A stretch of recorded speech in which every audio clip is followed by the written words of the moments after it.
But when there's no cars passing and it's totally quiet, on the telepathic level, I hear nothing. Unless I actually tune my mind in to specific targets like planets or people who I think are, well, not people who I think, but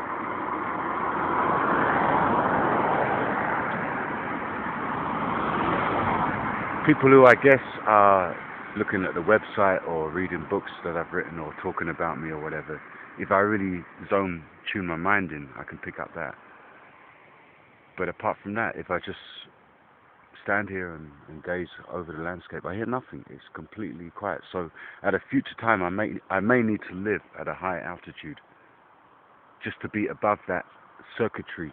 Because within a village like this, what you see down here, in my opinion, this is just an opinion, the circuitry between people's minds, between human minds, reptilian minds, whatever, is on a certain level. And when I'm in areas where there's a lot of people, or I'm in a city or a town, I pick up everything. I pick up the thoughts, what people are thinking when they see me. I pick up cops, what they're talking about when they see me on the cameras on the street. I pick up all of that stuff, you see. And as an experiment, I've put it to the test.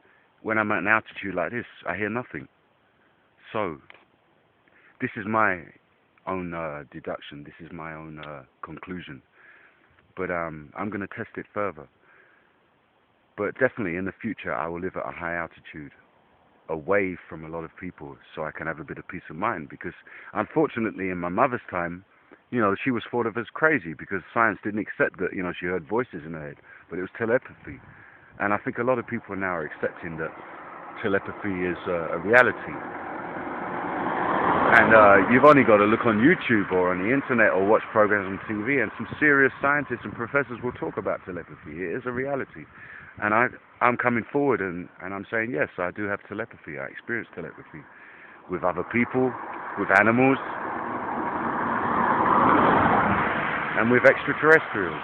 And that's what the whole thousands of years ahead was all about. And Geneva Sound and what I'm doing now, it continues. And the books, Aircraft 1 and the Multiverse Fleet Chronicles, that's what it's all about. And I'm not saying this is the way, I have all the answers or whatever. A lot of people might think I'm talking a load of crap, but as far as I'm concerned, this is a reality. It might not be the only reality, but for me, and in my existence on this earth, this is a reality. And I live by it, so I write about it. And that's why I'm doing all this. That's why I'm pushing this bike up these mountains, and I'm heading for the fountain again. Because I really have filmed Venus, aka Mixonia, or Mixonia, aka Venus, whichever way you want to look at it. And the figure, the woman with the camera, is something what I filmed. It's not something that this camera has created with its own graphics or whatever, or I haven't created that with my mind. I wasn't even thinking of that.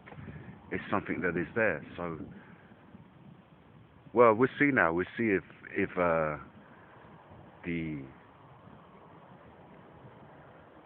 people on Venus, the hierarchy, the headquarters up there, if they can send her down here by the time I get to Venus, by the time I get to the water fountain, to meet me.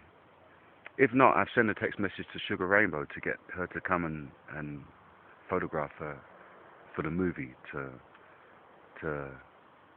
play that role, as Venus Angel, because there is a strong resemblance, if you've noticed.